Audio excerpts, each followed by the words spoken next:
Hello बच्चों, कैसे हैं आप सभी। मैं आशा करती हूँ आप सभी अच्छे होंगे। तो चलिए आज सबसे पहले हम गिरे ताल में चंदा मामा कविता का अभ्यास करेंगे। ठीक है, तो इसमें सबसे पहले दिया गया है शब्दों का खेल।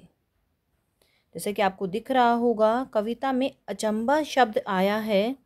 कविता पढ़कर अनुमान लगाइए कि इस शब्द का अर्थ क्या हो सकता है। तो अचंबा का मतलब था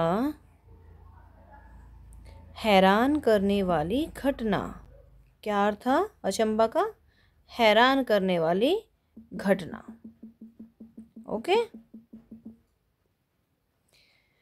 अब चलिए दूसरे पर्सन के ऊपर। नीचे दिए हुए किस वाक्य में अचंबा शब्द का सही प्रयोग हुआ है? पहला ऑप्शन है, यह देखकर अचंबा हुआ कि सूरज प्रकाश देता है।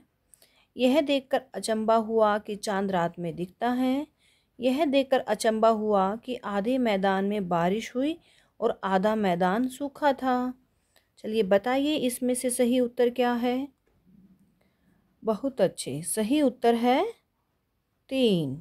यह देखकर अचंबा हुआ कि आधे मैदान में बारिश हुई और आधा मैदान सूखा था। अगले प्रश्न पर चलते हैं।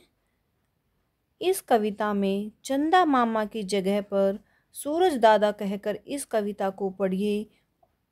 अपनी नई कविता को कॉपी में भी लिखिए। तो चलो देखते हैं इस कविता को पढ़कर हम क्या करेंगे। चंदा मामा की जगह पर सूरज दादा लिखेंगे।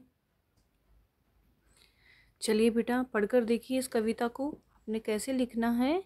गिरे ताल में सूरज दादा, सबने देखा सबने देखा। फंसे जाल में सूरज दादा, सबने देखा सबने देखा। सबने देखा एक अचंबा, मछुआरे ने जाल समेटा। कहीं नहीं थे सूरज दादा, कहाँ गए जी सूरज दादा।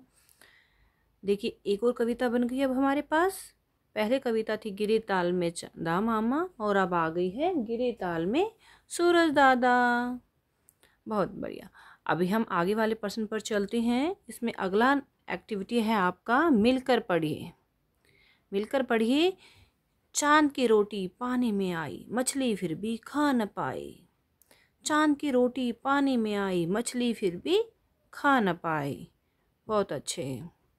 अभी आपको कुछ प्रश्न उत्तर दिए गए हैं इसके अंदर, जिसमें एक्टिविटी है सोचिए और लिखिए।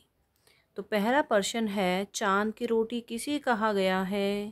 तो बताइए बच्चों, चांद की रोटी किसे कहा गया है? बहुत अच्छे। चांद की रोटी चांद की परछाई को कहा गया है। बहुत अच्छे, चांद की परछाई को।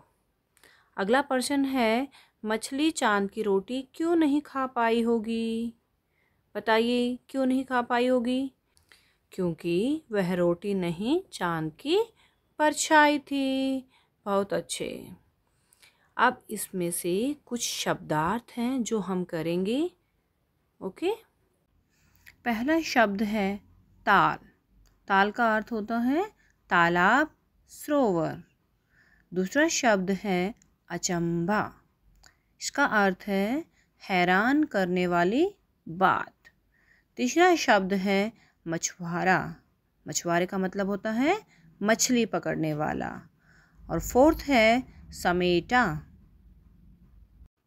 समेटा का अर्थ है इकट्ठा करना। अब हमारी अगली गतिविधि है अनेक शब्दों के लिए एक शब्द। जैसे सोने का काम करने वाला सुनार, लोहे का काम करने वाला लुहार, मिट्टी का काम करने वाला कुम्हार।